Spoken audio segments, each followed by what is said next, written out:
Hello, namaste everyone. This is Sumin Mahajan, an educator.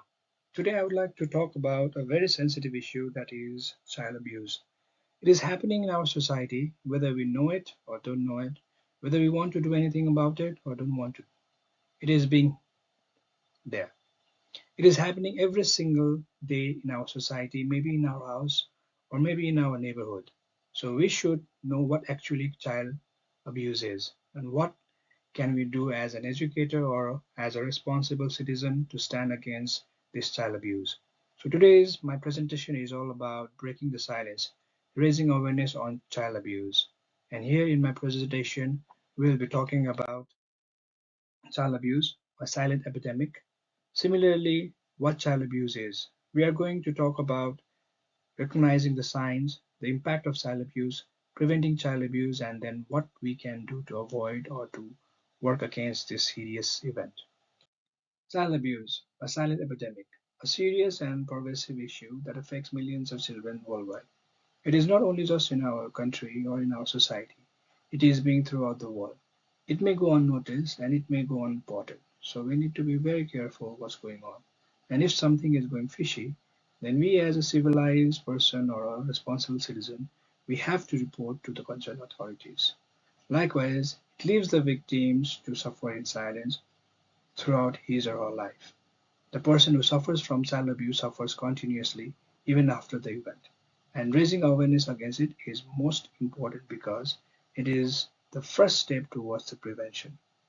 So, to prevent it, we need to raise our voice, and for that, we need to be aware of what child abuse actually is. So, let's start talking and discussing about what child abuse is. Child abuse. It can be in many forms, like physical abuse, emotional abuse, sexual abuse, and even negligence.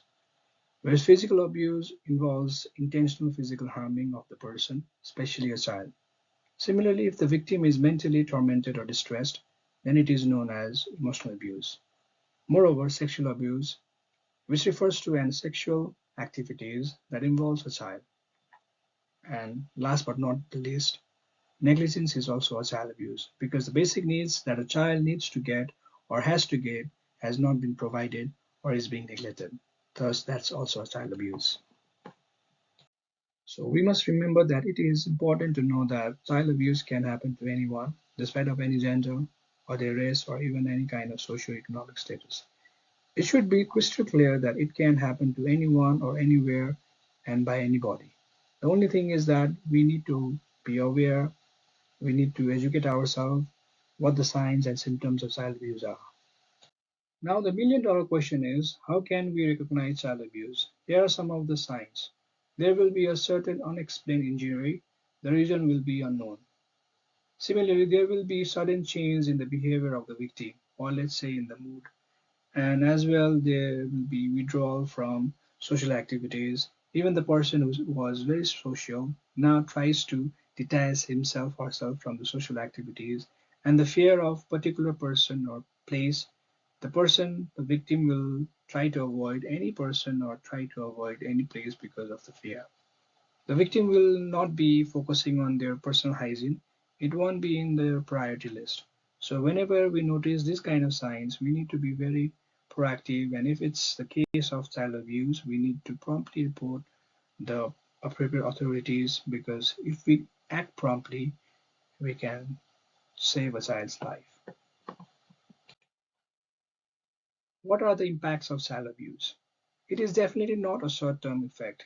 It leaves a very long-term effect on the victim, whether it's physical effect, emotional effect, or psychological trauma.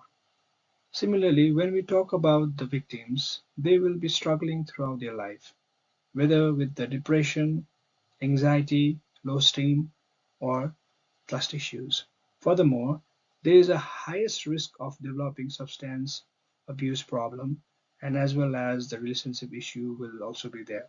So it is very important to understand the impact of child abuse to provide the necessary important and resources. So we need to be very aware before they intervene or we do any kind of necessary things to support the child. So how can we prevent child abuse? We can create a environment that is very safe, likely we can provide the basic needs, which is also assured by Constitution of Nation, like food, shelter, and medical care, as well as emotional support. Likewise, we need to be educating ourselves regarding the signs and symptoms of child abuse. And whenever we see one, we need to report it to the authorities. We can also volunteer with an organization that supports children as well as advocates about the policies regarding the protection of child. And we can also talk with the parents and caregivers about their responsibilities and roles to avoid these kinds of child abuse. So, as a human being and as a responsible citizen, we need to act, and everyone's action is important. We need to report any kind of abuse, and I want to read this one loud. Remember, every child deserves to grow up in a safe and nurturing environment. By taking action against child abuse, we can help create a brighter future for all children. By saying this, I would like to thank all viewers and listeners and would like to remind all to advocate against child abuse and also request everybody to stand against child abuse. Thank you so much.